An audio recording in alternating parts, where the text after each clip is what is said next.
حضور صلی اللہ علیہ وسلم حدیثوں میں فرماتے تھے کہ آدمی کا بچہ یہ کہتا ہے کہ میرا میرا، یہ دعوے ہوتے ہیں دنیا کی چیزوں پر کہ میرا ہے میرا ہے میرا ہے، اور حالانکہ اس کا فرمایا کچھ نہیں، اس کا نہیں ہے۔ لیس لہ مال، تین شکلیں ہیں انسان کو اپنی دنیا سے نفع اٹھانے کی، تین شکلیں۔ فرمایا کہ جو کھا لیا ختم کیا وہ اس کا ہو گیا، پہن لیا پرانا کر دیا وہ اس کا ہو گیا، کہ دنیا کی چیزوں کا استعمال کر لیا۔ کھانا پہننے کی مثال کے طور پر کہا ہے کہ دنیا کی چیزوں کا استعمال کر لیا، کیونکہ دنیا کو کوئی اپنے سر پر اٹھائے نہیں پھرتا، بلکہ دنیا کے اسباب سے فائدہ اٹھایا جاتا ہے۔ کھانے کی چیز کو کھائے گا، پینے کی چیز کو پیے گا، پہننے کی چیز کو پہنے گا، سواری کی چیز پر سواری کرے گا۔ اس کو متاع کہتے ہیں کہ اپنی دنیا سے فائدہ اٹھا لیا، کھا لیا پی لیا، تو یہ اس کا ہو گیا۔ کچھ چیزوں کو اپنے پیٹ میں ڈال لیا، کچھ چیزوں کو اپنی ذات پر ڈال دیا، فائدہ اٹھا لیا، تو یہ ہوا، کھا لیا پی لیا، پہن لیا پرانا ہو گیا، یہ اس کا ہو گیا۔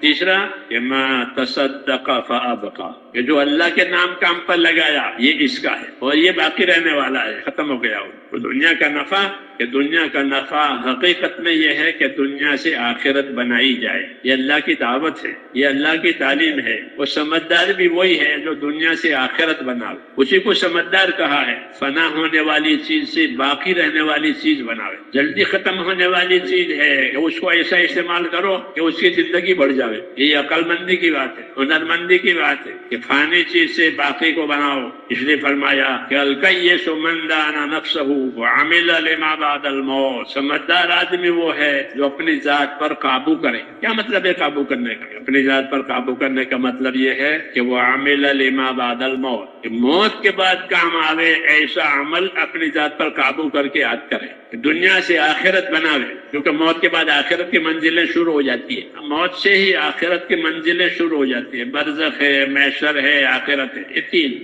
برزخ اسے کہتے ہیں جو موت سے قیامت تک کا زمانہ، یہ برزخ کہلاتا ہے، بیچ کا، کہ دنیا بھی نہیں ہے ابھی آخرت بھی نہیں شروع ہوئی، یہ برزخ ہے۔ قبر کا زمانہ، لمبا زمانہ، پھر قبر کے بعد محشر ہے، قیامت تک 50 ہزار سال کا زمانہ۔ جب یہ زمانہ ختم ہوگا پھر آخرت شروع ہوگی، اس کو ختم ہونا نہیں ہے۔ تو اس کے لیے کام کرنے والا، اس کے لیے عمل کرنے والا آدمی سمجھدار، جو دنیا تم کو ملی ہے اس سے اپنی آخرت بناؤ۔ وابتغی فیما آتاک اللہ الدار الآخرہ ولا تنس نصیبک من الدنیا، کہ تجھ کو اللہ نے دنیا دی ہے، دنیا بھی تیری، آخرت بھی تیری۔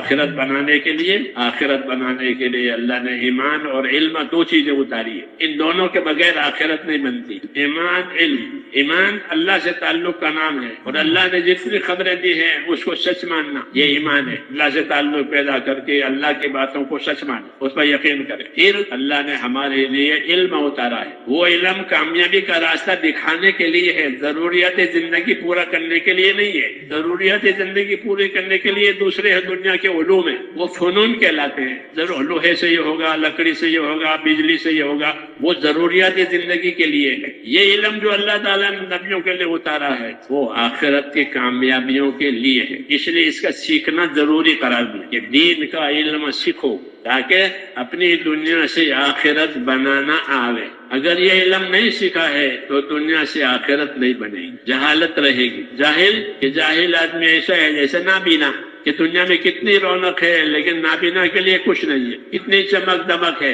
نابینا کے لیے کچھ نہیں، وہ آواز سنتا ہے بس، اس کی آنکھیں نہیں ہیں۔ ایسے ہی آدمی میں اپنے دین کا علم نہیں ہے ایمان کے ساتھ، کہ وہ ایسا ہے کہ وہ نابینا ہے، اس سے کچھ خبر نہیں۔ اسی لیے اللہ نے آخرت بنانے کے لیے پہلی چیز ایمان عطا فرمائی، دوسری چیز عطا فرمائی کہ علم دین، کہ دین سیکھو۔ حضور صلی اللہ علیہ وسلم کو میں نے کہا کہ دین سکھانے والا بنا کر بھیجا گیا ہے۔ حضور صلی اللہ علیہ وسلم نے تعلیم دی ہے، ہم کو کس چیز کی تعلیم دی ہے؟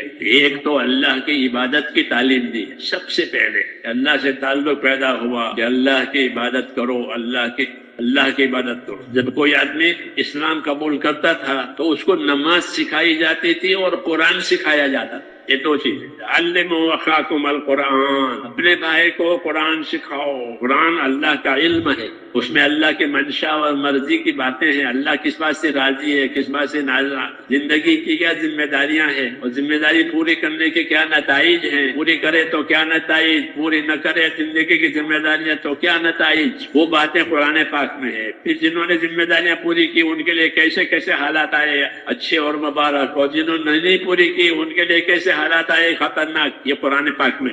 جب کوئی آدمی ایمان لاتا تھا فرمایا جاتا تھا علموا اخاکم القرآن، اپنے بھائی کو قرآن کی تعلیم دو. قرآن سیکھتے تھے تاکہ زندگی کی ذمہ داریاں سمجھ میں آوے، ایمان کی ذمہ داریاں سمجھ میں آوے. انسان کا بچہ کہتا ہے کہ سب کچھ میرا ہے، لیکن اس کا کچھ نہیں، وہی ہے جو اس نے استعمال کر دیا اور آگے بیچ دیا آخرت کے لیے. مولانا ابراہیم دیولہ صاحب کا خوبصورت بیان. مزید ایسے بیانات کے لیے ہمارے یوٹیوب چینل بیانات کلپس کو سبسکرائب کریں اور ویڈیو کو دوستوں کے ساتھ شیئر کریں.